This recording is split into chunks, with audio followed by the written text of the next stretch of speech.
Hi, everybody. I'm Rebecca, And I'm Landon. and we have a rather interesting episode of Mormonish today, wouldn't you say? Yeah, it was absolutely. We went to the movie The Oath. For those who have not heard of that, it's a big screen LDS movie production, probably the biggest yet to ever come out. It's playing in like 600 Mhm. theaters. Just opened on Friday. So we're going to talk about it because That's right. We are going to. Oh, sorry, Landon. Go ahead. that's what we do, I said. So That's what we do. That's exactly right. So, and I have to say, we've tried to tape this a couple times. I think that this episode might be cursed. What do you think? We've had I some think so. They technical. shouldn't call it The Oath. They should call it The Curse. The Yes. curse. So we're going to do the best we can because we know this is a timely episode, but boy, have we had some technical issues here. So, as Landon said, the movie The Oath, and we are just going to kind of dive in and figure out what this is all about. And we did attend the movie, so we do have some perspectives to share there. So, let's go to our first slide, or I guess our second slide. Okay, so what is The Oath all about? Online, it says 400 AD, in a forgotten time in ancient America, a lone Hebraic fugitive must preserve the history of his fallen nation while being hunted by a ruthless tyrant, but rescuing the king's abused mistress could awaken a warrior's past. So that's a very intriguing little blurb there, isn't it, Landon? It is. This is based on Moroni, uh, the angel, the last Moroni, and it's filmed based on Heartland model. It's basically Oh, yeah. upstate New York is where they film it. Yeah. Very limited cast. It's probably got about 12 characters in the whole thing, but yeah, based on 400 AD, and uh, they don't disguise too much about it being from the Book of Mormon. During the movie, they do bring up that that it was translated by a young boy in upstate New York in 1820 and became the Book of Mormon, the fourth most influential book in America, according to the Library of Congress, and they flaunt that pretty good. So it's definitely a story about Moroni, but it's a love story. It's a love story, and we're going to dive into everything Landon just said. It's really interesting. It has a PG-13 rating for violent content, which we'll talk about that too. It's adventure, action, history, drama, romance is its genre. And let's see, it was just released on Friday. Of course, a pre-release in LA. We'll show some pictures from that. And it was about 144 minutes long. And the director is Darin Scott. So we will get into all of this. Let's go to our next slide. Okay, so what we thought we'd do first is we'll show you, and probably most of you have seen this trailer. This trailer has been out for a while, very intriguing. And we will show you the trailer, just some clips from it, of course, just to kind of give you the flavor of what it's about. And we'll link the entire trailer in the show notes so that you can watch the whole thing. So let's see if we can get this working just to show just a few little bits and pieces from that trailer.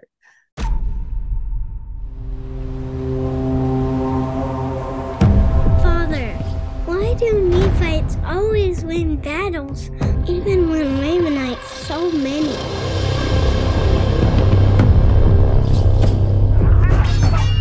A Nephite only raises the sword in defense, and only to preserve life. Tell you, King! Know this, Moroni. Blessed Father, Mahigana will tear this world apart I seal this record unto you, till she finds your secret record. and unto he who will one day discover it unto the world. He came to them.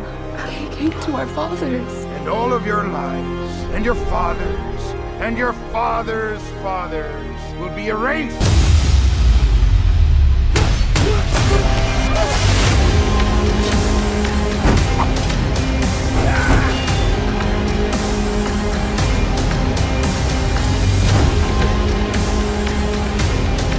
Today, you pay for all the lives you've taken in cold blood.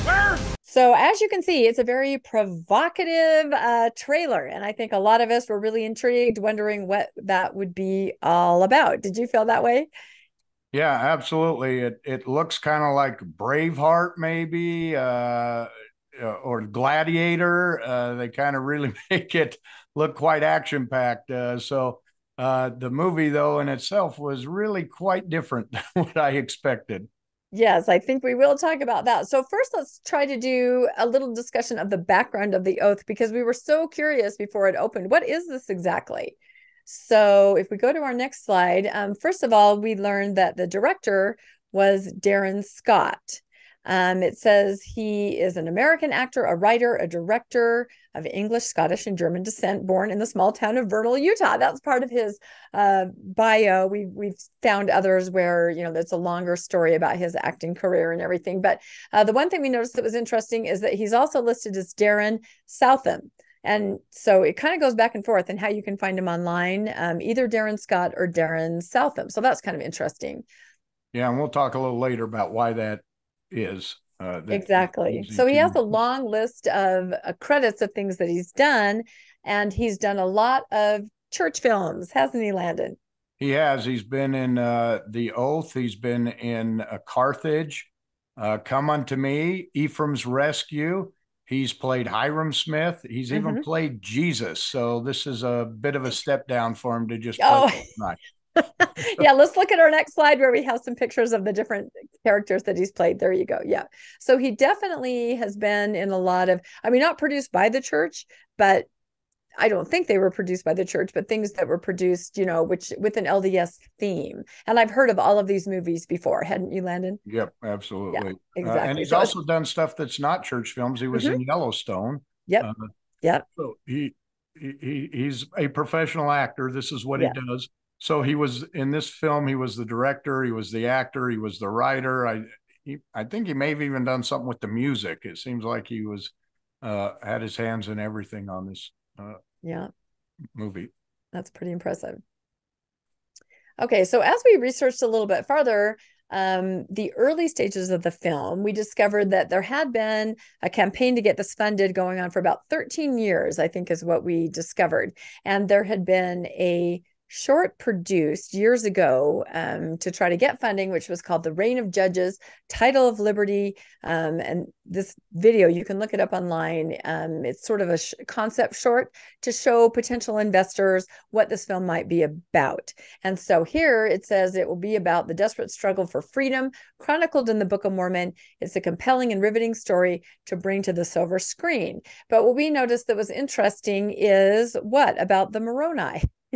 Well, the original movie was going to be based on Captain Moroni, and it's quite a bit different. The original intent was that they were going to produce a movie called Reign of Judges, Title of Liberty. This was going to be an epic movie of the grand battle of the Book of Mormon with Captain Moroni and his war strategies and how he defends liberty and stands up for freedom and justice for all. They wanted to produce this $40 million budget movie. That was their original intent. So he started raising money for Reign of Judges, and he was able to raise just enough money to do a very short, to give a kind of a concept. This is what the film's going to be like. So he put it on Kickstarter. It was one of the most successful Kickstarter for an independent film ever. 1.5%. Top 1.5% of Kickstarters for a movie. Unfortunately, they only raised about $270,000, which was not enough to produce Reign of Judges, far short of the $40 million that they're looking for. So a lot of the people who invested in this film was expecting this great production, $40 million production of Captain Moroni and his battle for freedom. That's not quite what they got. No, in fact, it's a different Moroni. It's Angel Moroni, not Captain Moroni. Although there are some scenes with sort of a ghostly Captain Moroni that comes to visit to kind of inspire, because he's wearing the battle helmet. But yeah, a different subject matter altogether. He also apparently Darin went to the Firm Foundation Expo, part of the Book of Mormon Evidence Conference, and he was there, looks like, showing some clips from The Oath, the movie that was eventually produced. Well, so I think he showed the actual film, but did he show the whole thing? It wasn't in its final. Okay. But people got to see it, which is first showing is at the Firm Foundation Book of Mormon Evidence. I don't know how a movie about Mormon or Moroni and a love affair is a Book of Mormon Evidence, but they did show it, and I think a lot of the people here may have been some of the initial investors. We read some of the reviews on this after the first showing at the expo, and of course, you can't say you don't like it because you're Mormon, and you can't ever say you don't like something Mormon. But you could tell they definitely were surprised, because instead of an epic Captain Moroni battle scene for freedom, it turned into the last Moroni love story with a Lamanite mistress to the king, and it's got about 12 people in it, and is basically a love story, but not really a love story. It's a love story like no other love story I've ever seen. It's so hard to describe. I know. And when we were planning this episode, we thought, do we just describe the whole thing, or do we tell people to go see it themselves? I don't know. We're trying to land somewhere in the middle because we don't want to give it all away, but it was definitely different from what we expected. But I guess the bottom line here is that, yes, he went out, he fundraised, he produced the oath, and he showed its first little kind of rough draft at the Book of Mormon Evidences conference. And the oath is really about Moroni taking an oath not to fight. Yes. An oath of peace. Yes. And then he ends up having to fight at the end, of course. Of course. But the whole thing went from a major battle epidemic to a guy who took an oath of peace and a love story. So it's quite a bit different than what it started out for. And I think a lot of people who probably invested in the film were going, what's this? This isn't what we had in mind. So yeah, that's probably true. So it did have an LA opening, which was a week prior to the December 8th opening. And here they all are on the red carpet. I had some friends that attended and, reported back that it was a big, star-studded. Can I say that? It was a premiere in LA. We'll say that. And at that point, we started looking for some reviews for it because we thought, okay, it opened in LA, but we didn't find too much.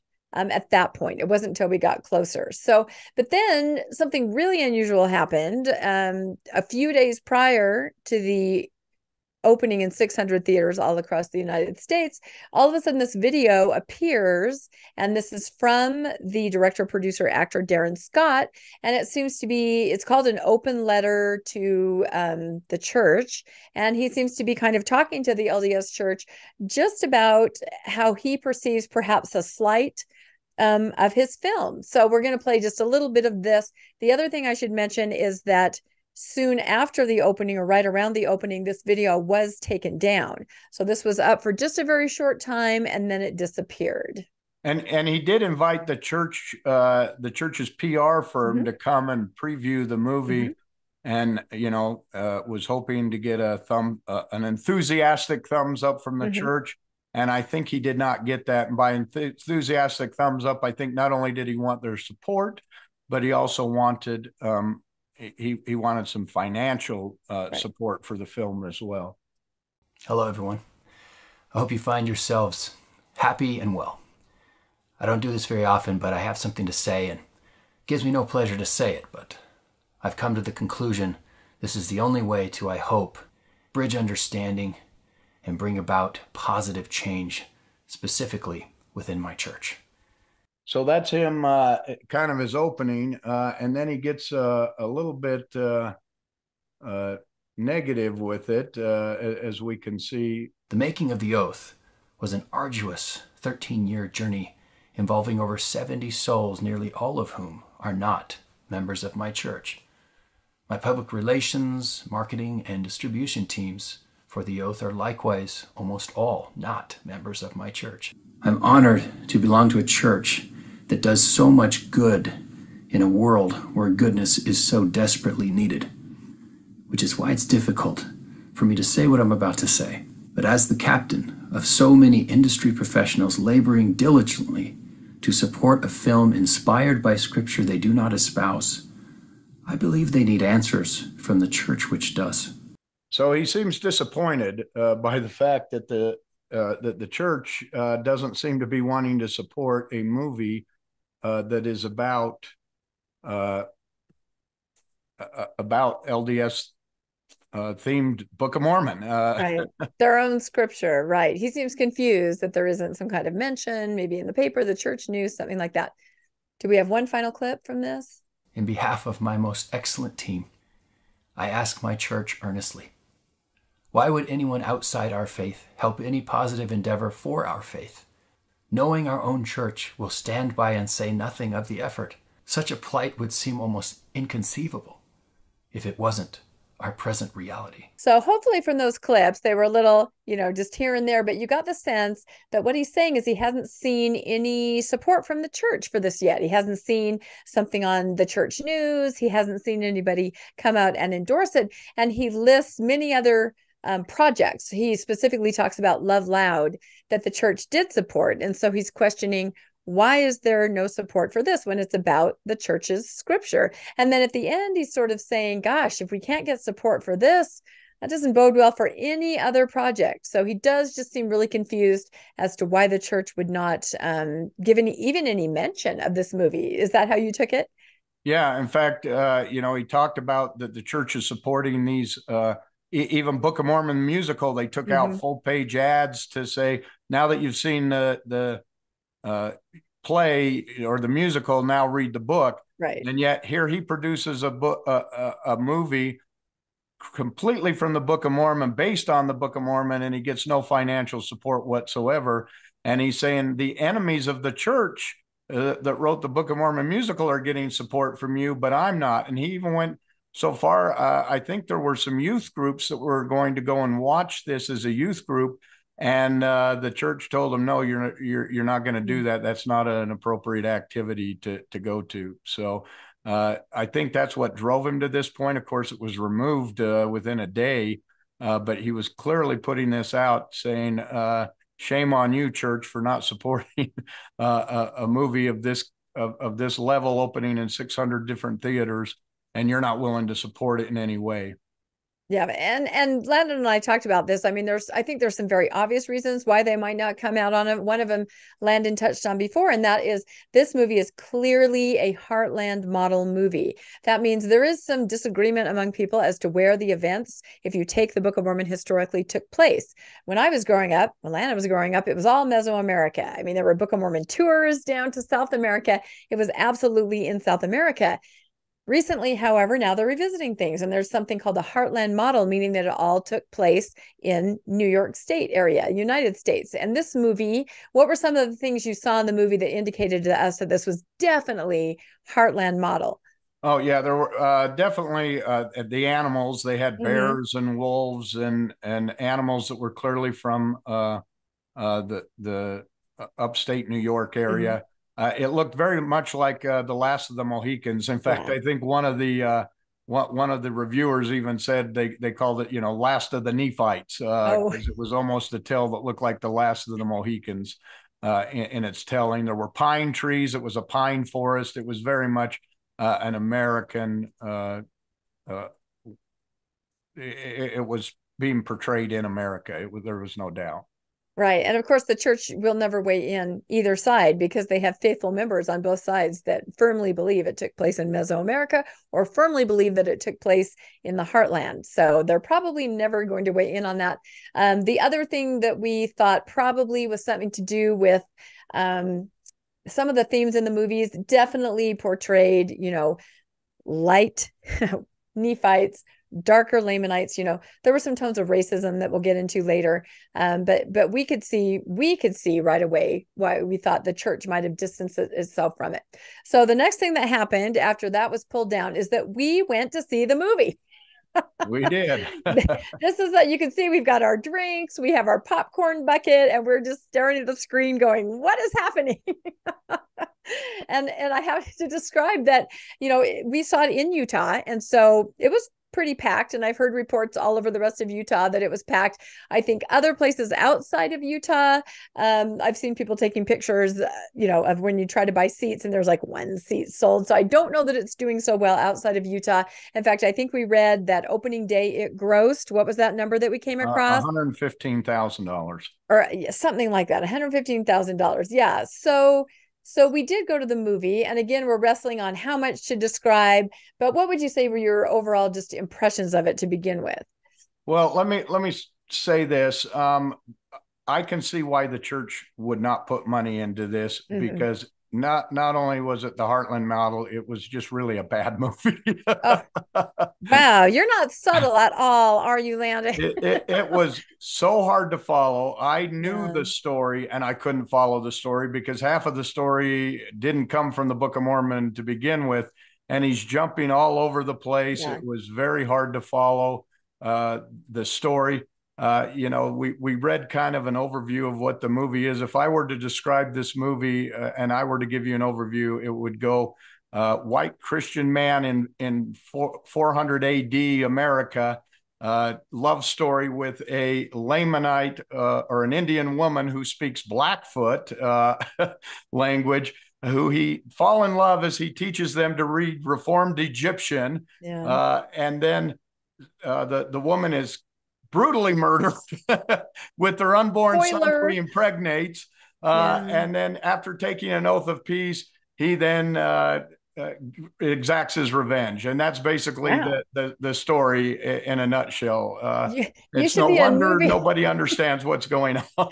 You should be a movie reviewer, Landon. But no, you brought up a good point at the beginning. A lot of reviews that I read from people that are not associated with Mormonism are like, it seemed like everybody knew there was a backstory we needed to understand it. And that's true. When I look at the screen, I instantly recognize this is a Book of Mormon character. Other people are like, who is this? They don't actually say the name Moroni until, 10 or 15 minutes, even longer, I think, maybe into the movie. So you definitely would need backstory information. There were certainly disturbing, like Landon said, very white Moroni, and then the Lamanites are depicted, as very dark. And what I noticed right away, interesting in the language, was that Moroni seemed to speak perfect English. The Lamanites were depicted something that you might have seen in an old Western in the 40s or 50s, I want learn, you teach me, things like that. I even have a hard time even saying that. But if you understand what I'm saying, it was a very stereotypical dialogue. And he does come across this mistress of a Lamanite king who's been kicked out, and he takes her and, rehabilitates her and teaches her to read, teaches her chastity, modesty, which again is another terrible stereotype. And it's interesting because when he first finds her, she has a shirt kind of like mine on, and then he's able to give her new clothes where literally the fabric is maybe 1 inch is the difference between, being a skanky hoe and and all this time they're living in a cave, just the two of them. There's nobody else around. Yes. So yes, absolutely. So, but those themes aside, it was just, there were a lot of montages of sort of dream sequences and things that were it was just very confusing overall, even for somebody that knew. The ghost of Captain Moroni keeps appearing throughout, and you're going, who is this guy? Who is this? Yeah, I didn't realize it until you pointed out that's who it was. And there were words like freedom, liberty that would kind of show up, different quotes and things like that. So I think they were trying to continue on some of the themes that the original movie was supposed to be all about, that title of liberty. But this, of course, was a love story. So Moroni spent a lot of time teaching, and the Lamanite mistress, her name was Bathsheba, of course, teaching Bathsheba, what was in the record of the forefathers. And of course, she had a very different narrative growing up as a Lamanite. Of course, her narrative was that they had been wronged by the brother, the tale of the two original brothers. They left out Lemuel. It was just Nephite and Laman. But yeah, she could read. She could already sort of read, couldn't she, Landon, when she got there? Yeah. And then he kind of taught her more about the record and about Jesus. And then, of course, she converted, I guess, to Christianity is kind of what it implied. They had some ceremonies when they got married. Did you get that sense that she definitely espoused his religion? He married himself. I didn't see a baptism ever happen or anything like that. So that's why you talked about, they definitely threw in emotion words that to make it like Braveheart, but it was freedom itself. So it just didn't work. And then as they're about to kill him, and they say, any last words, and he Jesus, and up on the screen, and it's translated Jesus, and you're going 400 AD Jesus in in America. Everyone's, that's not familiar with this story is just going, what is happening? Yeah. And that was reflected in some of the reviews. And the person he was fighting against was a Lamanite king named Aaron. And he, for some reason, had a Scottish accent, almost like a pirate. So he'd say things like "your fathers." Yeah, it was very. I mean, and this was Billy Zane, who is Billy Zane, a known actor. So they did get some big names in there, and one of the other ones, his last name's Eagle Rock. I can't remember his first name. But in order for him to play it, he was questioning whether he should play in it. And he made an agreement after talking to some of his people that if they could use the Blackfoot language for the language of the natives, then he would play the part. So you get this weird mix of Blackfoot language mixed in with Hebrew and Reformed Egyptian. It's just crazy. But it's not crazy if you grew up like I grew up, or you grew up. So now I will say cinematically, there were some beautiful shots. I will say that there were some gorgeous shots of a meadow that struck me, waterfalls. Cinematically, like that, visually, there were some beautiful shots. And I will also say the soundtrack was beautiful. However, it was nonstop. There was nonstop elevated emotion, cinematic music throughout the entire thing, almost without a pause. But I did appreciate the music, and I did think visually there were some elements that worked. But again, just so confused exactly. I mean, when I say confused, I mean literally confused. Like really, Landon and I was saying, what did that? I mean, and normally we don't have that experience in a movie. Normally, if you don't understand a specific part, the context will eventually reveal what that was supposed to mean, or maybe what you personally missed. But there were lots of holes in it that we couldn't really understand. I went to the movie thinking, okay, I'll get a few laughs out of this and the inaccuracies of the historic and how they portray it. I didn't laugh at all. No, I was disturbed. Serious. Yes. I was confused. It was not what in any manner what I thought it was going to be. And you could even tell at the end, you got this, you could tell that it's a theater in Utah County on a Friday night. People went to see The Oath. This is a highly LDS audience, and they're kind of going, you got these weird claps like, I need to clap because it's the Book of Mormon, but I didn't really enjoy it. Yeah. And what you said about it being dark. And again, I think this is why we've been having trouble even preparing to podcast about this, which is why I said the podcast is cursed or something, because we did think it was going to be more lighthearted, just in the way that we could talk about it. You see a silly movie and you can kind of talk about it in a tongue-in-cheek way, but you can't really do that about this, because it did leave us both very disturbed. And it took us a while to figure out why that was exactly. And we'll get to that for a minute, but there were children in the audience, and the director has said, and actor producer Darin has said several times, this is a family movie, rent out a theater for Christmas. There was a brutal murder. It didn't show the murder, but it definitely showed a deceased body with blood. It showed an unborn baby. I mean, a hand. I don't know if children would understand that or even know what that was about. So yeah, that was very disturbing. The unborn child and the hand that had to have been cut out of the mother. Okay, it wasn't developed. It was disturbing. Yes, it was disturbing, right? And that, of course, had to be shown to show why Moroni, not Captain Moroni, Angel Moroni, who had put away his armor and his sword, had to go get those out again so that he could then, revenge the death of his wife, revenge the death of his unborn child, and try to kill the Lamanite king. And the whole silly thing about it is that his wife is a Lamanite woman, who the entire premise of the Book of Mormon was that the Lamanites were cursed, so they wouldn't intermarry. So this goes completely contrary to the narrative of the Book of Mormon, that Captain Moroni falls in love and marries a Lamanite woman, because that's the whole reason, supposedly, that there was a curse put upon the people. but they don't want to go there in the movie, obviously. No, they don't want to go there. So that's kind of a little overview of just, some of the plot and what we were thinking while we were there. And then we sort of dug in a little bit more. We have a couple more slides to go through. So then everyone's seeing the movie and the reviews start rolling in. And we got these, of course, off of social media. And I was checking Rotten Tomatoes the whole time, to see what's going on with it. I'm just very curious. Do you want to read some of these on the movie poster? Yeah, we did not make these. We found these on social media. Yeah, we found these after other people had seen it. This one, they start and I can't quite read who the people were. You have to kind of read underneath who it is. Right. It's like aggressively bad, clunkily dull and undercooked, solemn, repetitive, and unexciting. The movie's rubbish. Oscar worthy. I think that one says something like his bishop. A bishop. Yes, his bishop. Yeah. Sponge worthy. Another one state quotes president and makes fun of, and it was kind of a weird a lone Hebraic fugitive prepares the world for the coming of the Orange Messiah, teaches the savages about true democracy, and shacks up with a local Jezebel to teach chastity. Yeah, and I guess we should explain this one, of course, and this is, they've changed the name to the Oath Keepers.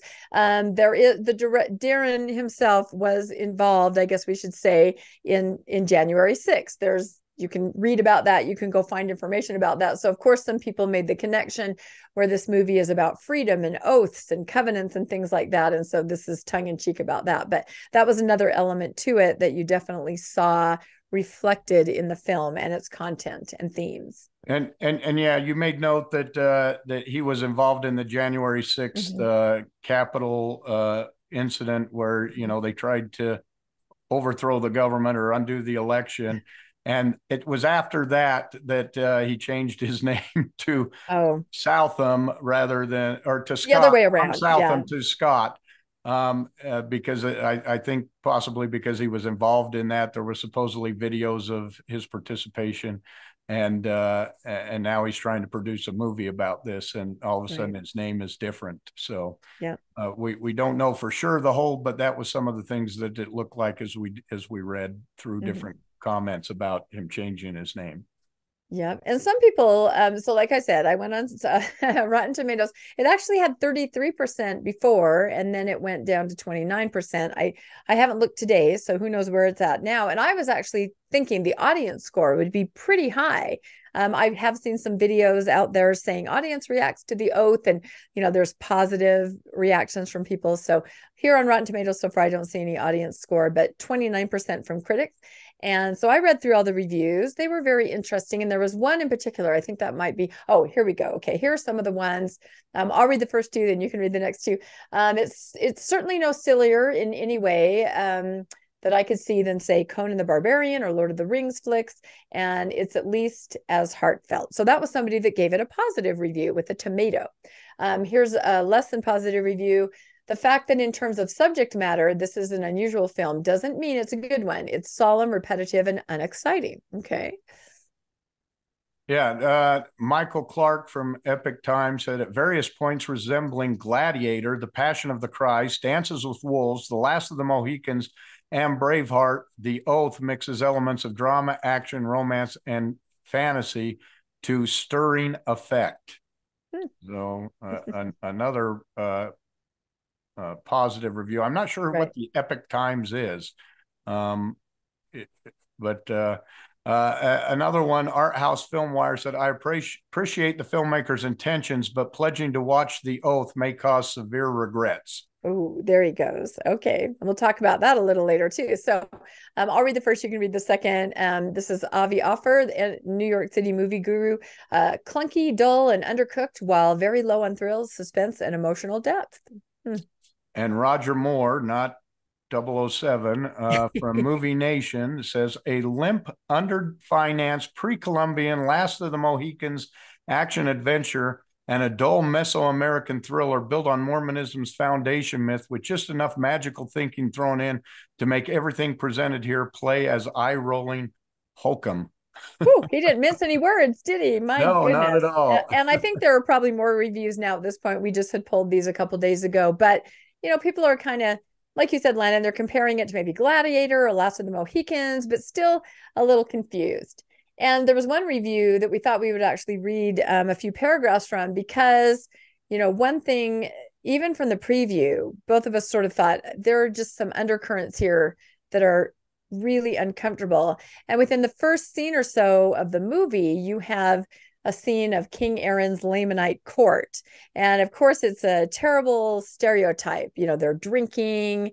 It's, sort of hedonism. Wouldn't you say that how it is? Yeah, it was? absolutely. And you have two Native American women that start wrestling on the ground, things like that I think most of us go, oh, well, this is quite an uncomfortable stereotype that we're seeing here. So we have a review from Jordan Mason of Cinelinks, and I'll just read the first one. I think we have 2 or 3 paragraphs. He writes, claims of racism. And he had written a really good comprehensive review. And then this is the final thing he wanted to talk about. And he says, I saved talking about this for last because, well, it could easily dominate the whole conversation.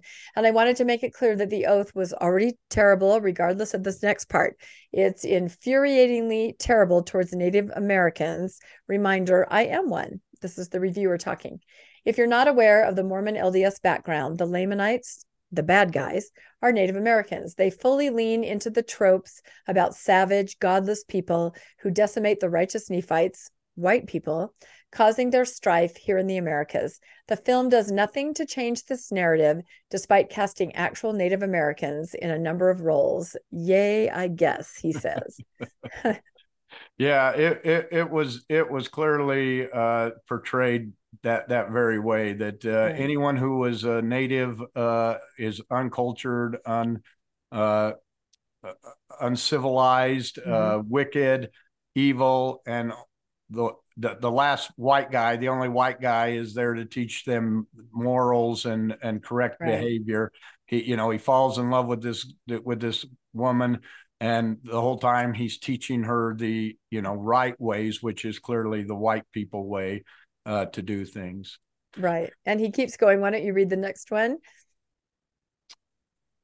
Instead, it doubles down on the casual racism by incorporating a white savior narrative with the forced love story of Bathsheba seeing the light and renouncing her savage ways, a decision which sees God reward her with the pregnancy she's long wanted. I shit you not. And that's the reviewer talking, not Landon. That's right. That's right from the article. That's right. Probably my favorite part, however, comes near the end of the film. During the climactic battle, Moroni stops to lecture the natives about following a false king and how they should renounce their ways. Literally stops mid-fight scene to preach at the natives.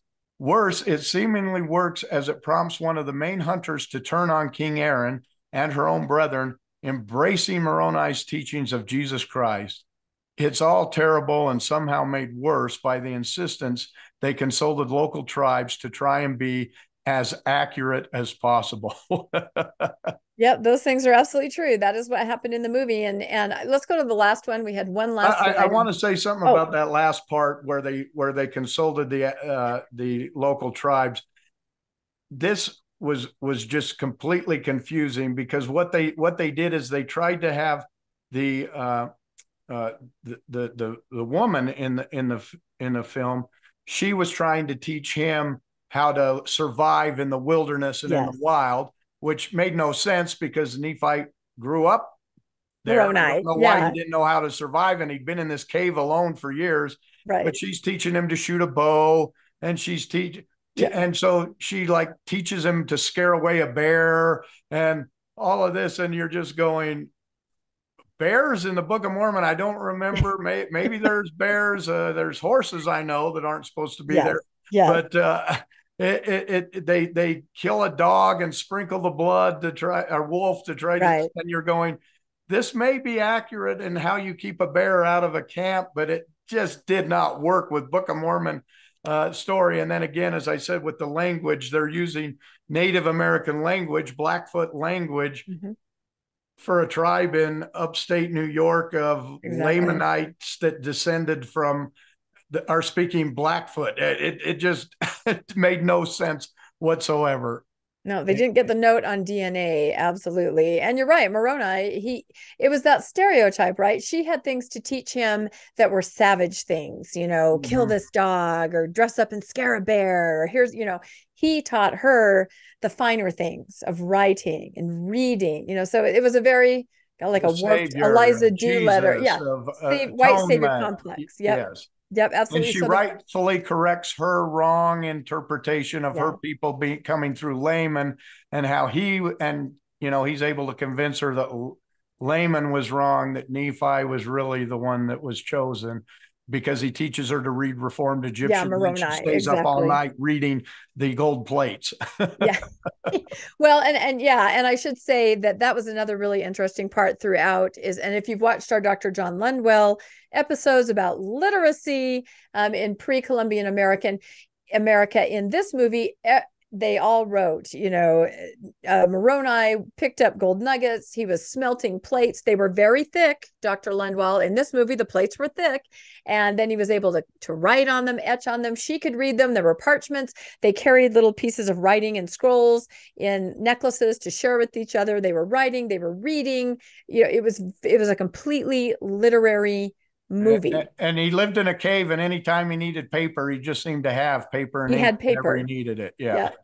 He had ancient scrolls from his ancestors with all kinds of pictures and writing, and then he had and what was interesting to me is the golden plates. They really were like a 3-ring binder. I mean, he would kind of pop it, open it, put the page on, close it. I mean, it even kind of had the sound of a 3-ring binder. So all those things that most of us believed growing up. But again, as the church kind of moves away from that narrative, I can see why they would want to distance themselves a little from this movie. So, but it definitely was representation of what we were taught growing up. Although when they want to move away from it, he was accurate in that depiction that the whites were supreme, were supreme to the Lamanites. Everything that he was trying to teach her were the underlines of the Book of Mormon. Right. It doesn't work in a modern society that doesn't understand that and doesn't know what the heck they're talking about. Right. I think it's like the church would prefer that people not understand that those racist tones were and perhaps still are in the Book of Mormon. So to see it on the screen, you would think people would go, wait, is that what they believe? Do you know what I mean? You just don't want that revealed. The other funny thing about the golden plates is that they were very easy to carry. Bathsheba carried them. Moroni carried them like it was a purse, kind of swinging it by the rings. And as we know, what did we estimate? 265 pounds, I think they were. I mean, these guys could just heft it like nobody's business. So that was kind of a funny part. Yeah, it absolutely was. So, all right, let's go on. So, okay. So then at the end of the film, and I should say at the beginning of the film, Darin gave, a nice little speech at the beginning about how he hoped everybody liked it and it was supposed to represent this and that. At the end, he came back on and did the same thing. And there was a big barcode that popped up on the screen. And he talked about the oath. He talked about how the oath is so important. And he wasn't necessarily talking about the movie at this point. He was directing everybody to go to this website, where the website sells more tickets to the movie, of course. It's one of those pay it forward things. You can also buy it for others. But there was more to this oath than just a movie. Why don't you talk about that for a minute, Landon? This was really interesting. It not only interesting, but it was really disturbing because it had so much tie-in with what we've seen recently with white Christian nationalism, Mormon nationalism, Tim Ballard. This had all the undertones and all the underpinnings of this group, and you could tell that it was the same people who are behind these or who are funding these and are backing these. So when you go, this is the oath. They want you to go to the oath. They want you to sign the oath and make a pledge. And we're going to go ahead and read it. So here's the oath that they want you to agree to. We live in a divided, turbulent world where freedom, truth, and goodness are controversial. No people, tribe, or nation can long stand that fails to maintain respect for their creator, for the laws of nature and nature's God. Such divine respect being necessary for any society united in goodness. As the absence of virtue leads to the dissolution of society, destruction, anarchy, and war. We, therefore, the undersigned, with respect and reverence to the Supreme Judge, make a solemn oath to change the world. We acknowledge such mighty change must begin within ourselves. Therefore, we, the undersigned, make this oath in solidarity with firm reliance on divine providence, seeking these virtues may prevail in our souls. Love over hate, understanding over judgment, common decency over incivility, selflessness over selfishness, sincerity over insincerity, humility over pride, gratitude over ingratitude, honesty over dishonesty, knowledge over ignorance, light over darkness, truth over deception, goodness over wickedness, holiness over unholiness, divinity over the demons in our own souls. To the fulfillment of this solemn oath, we summon the powers of the universe and the divine heritage within ourselves, with all our hope for goodness and honor to prevail. And to this end, we pledge our lives, our fortune, and our future to the betterment of our characters, to the elevation of our societies, and to the building of a better world. What a great, noble concept from people who stormed the Capitol building. We're not going to go there. To overthrow an election and then to say that freedom is controversial. I guess it depends on the eye of the beholder. But we've seen this type of language over and over. In fact, you have a story that's tied to this, that we made a connection that's very obvious here. Yeah, I should probably tell that story again. So, and again, just reading this, these seem like nice sentiments, perhaps, but the overtones of the movie were so, just like what we've been seeing all over the place in social media with everything that, Sound of Freedom and OUR was doing. It just, and instead of the covenant, we're talking about an oath. I don't know. And it took us a while to figure out why we felt so unsettled by the movie. There were different elements that we thought it might have been, but this really was it, this undercurrent that was here.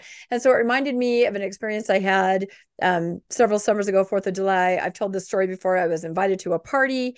I didn't know it had anything to do with Tim Ballard, but it was a party where there was entertainment. It was a 4th of July, and suddenly there he was. I didn't really know much about him.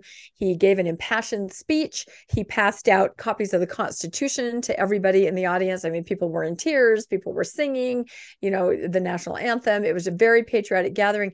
And then there was somebody there that was serving ice cream, patriotic ice cream. It's too complicated to explain. But anyway, the bottom line was, in order for us to go get this ice cream, we had to sign an oath. And it was, I wish I would have taken a picture, because I swear this sounds like almost exactly the very same wording, but it was a giant piece of paper, parchment looking. It was on a huge table. And before you could go get in line to get this patriotic ice cream, you had to sign your name to something like this, which on the surface sounds great. Be a better person, love, not hate, all of that. But again, you just don't exactly know what you're signing or who you're signing it to. I, of course, signed it right away because I wanted ice cream, and I have no moral standards when it comes to getting ice cream. But all facetiousness aside, it was very interesting that it was a similar thing. And when you go online from that barcode, you do sign electronically. You put in your name and your email address if you'd like, and you sign electronically. What we're displaying here is what you can print off and share with other people to sign. And I don't know, did we grab a slide of how many people had signed so far? There was 129 people who had signed, but you could see their names and everything online. So once you sign, your name is out there for everybody to see that you signed this. And I think we tried to make the connection between the party that you went to and this, and we couldn't find that. We couldn't find anywhere where they'd posted their oath so that we could tell if it was the same thing that Tim Ballard was having people sign. But there were clearly some of the people that were involved there were also involved with this, and that was clear in the connection. Right. So and as we looked at why they were raising money to do the reign of the judges, that it goes right back to Tim Ballard. Their intent was and is to introduce the Book of Mormon to non-Mormons through these themes of freedom and, come sign a thing about freedom and everything else. And now we have your name and we can get you involved in these, and the ultimate intent is to bring them unto the gospel of Jesus Christ. And that's exactly what it said on their fundraising sites, that was the intent of the movie. So here you've got Do you mean the Sound of Freedom fundraising sites, or this fundraising site? On the fundraising for the reign of the judges, which was that's true. For the oath. They were saying that. We now know that was the intent of the Sound of Freedom as well, but they didn't make it as obvious, or they didn't come out and say it. Although we know now that Tim Ballard was selling that idea with Elder Ballard to his group and raising funding, saying, "Hey, we're going to show these people this movie all about freedom and things that'll make them emotional and that they'll want to get behind." But the ultimate goal is we then want to slip in this Mormon version of the gospel of Jesus Christ. And when we read this oath, that's exactly what they're trying to do here. This oath is not about defending democracy and the rights of all people. They want to they want to defend democracy as long as it's a democracy of people who believe in the same God they do. Yeah. And if you don't believe in the same God as they do, you're part of the cause of the collapse of the nation. Yeah. And they keep saying, and they're telling you destruction and anarchy are already ruling because people are turning from God. And so that's, the only way to bring back the country and freedom is that everyone needs to believe in God, but not just any God. They have to believe in the Mormon God. Right. That's the way that we save the country. And now they want to send out this oath and have people sign it and say, "Oh, yes, I want to do that." And of course, you're going to get every Mormon signing it. But the question then becomes, why do you need to sign an oath? You've already been baptized into the church. Most of these people have taken temple covenants to follow the church. They pledge allegiance in the school. If you join the military, you take an oath to the country. If you're doing any politics, you take an oath to the country. Why another oath? Well, we all know that that's how they capture you. That's how they bring you in. Let's get them to sign something. It's like when you go to the car dealership and they get you to sign something to say, "If we get the car down to this, will you agree to buy it?" Right. If they can get you to sign it, then they've got a hold on you. You made an oath. You made a promise that you were going to do this. And that's the intent of this. And that's, to me, what was more disturbing than the movie, that they're trying to sneak in this white Mormon nationalism into a movie. And they use all these words, and you see it right here in the oath: freedom, truth, Jesus, God, divine maker, anything that'll buzzword, it's emotion. And yet they're not really telling you that their intent is, what is their intent? And we saw their intent. They, stormed the Capitol. At least the producer of the movie did. So what do you make of that? I don't know. It was very disturbing. Yeah, I think those were the themes, which is why we walked out. We'd even meant to tape a little short after the theater, but we were both like, we need to think about this. We're not sure why we feel the way we feel about it. And then, of course, the final scene is Moroni burying the plates. And then, a little title comes up and it talks about, these plates were not seen again until September 23rd, 1823, when again, of course, when Moroni visits and tells Joseph Smith that these plates are somewhere and he needs to go find them. So it kind of ties it all in. Yeah, there was one accurate point in the film at the very end, after the credits, as they were rolling up. There was one sentence there that said, "This movie is based on fictitious characters." Well, they always put that. This, no animals were harmed. No animals were hurt, and it's based on fictitious characters. Yeah, I thought that was strange. Yeah. I agree with that. Oh my gosh. Terrible. So I don't know. I think we've talked about it. I think that we will see others talking about this quite a bit and mentioning it, just trying to figure it out. Let's go to our final slide. And, it's interesting. I don't know if I would recommend that people go see it, although if you're curious about it, but then again, people are like, I don't want to pay for it. There's that. So a lot of people have said, well, wait till it's online and then we'll take a look at it. So, I've seen several of church movies that I really, church-based movies that I laugh at. I enjoy, a lot of the ones, best 2 years of my life. Yeah. And the Singles Ward and those that I've just, I've enjoyed them and laughed along with them. This was just really a bad movie. It just was not. It was not a redeeming movie in any way. I just could not get into it. And from the look of the audience around me, I didn't really see anybody who seemed to really enjoy it. You can say you're a biased, you're running a post-Mormon. That's right. You have to be. No, go. If you don't believe me, go see it for yourself, and you'll come back saying, "Oh, he was right." Although I will say the soundtrack was above average. I enjoyed that, and I will say that visually, as they were traipsing around the forest in New York area, Heartland model, that there were some beautiful shots like that. But the rest of it, just confusing to me. So I was really surprised that it had a PG-13 rating. I guess if you don't show the blood of the killing, it's okay. But there were some disturbing parts in there that was not for kids. Right. And it's kind of funny that a PG-13 would indicate no one under 13 should be seeing this. And yet at the beginning they say, rent the movie and bring your family for Christmas, I don't know if it's a Christmas movie either. I'm not exactly sure. So anyway, it's our first movie review, isn't it, Landon? Maybe the first of many, who knows? Other movies may come out that we want to cover, but we just felt that everybody was talking about this and it was just so unusual. So please comment, let us know. Have you seen it? Do you want to see it? What do you think of it? Are we way off base? Are there some things that we forgot to discuss about it? We were trying to go pretty quickly, but I think the bottom line is this will be discussed and continue to be discussed. So please like and subscribe to Mormonish. And if you would like to be made aware of when our new episodes come out, you can hit that notification bell and then we'll let you know when new things are dropping. And as always, if you would like to support us financially, there are links in the show notes to PayPal and to Venmo. And we really, really appreciate all the people that do support us because it just means so much to us. And we love our viewers and our listeners and appreciate you all so much. And goodbye for now and happy movie watching, right? From Mormonish. Thanks for joining us for another episode of Mormonish. We really appreciate our listeners and would love to hear from you if you have a story you'd like to share. You can email us at mormonishpodcast@gmail.com.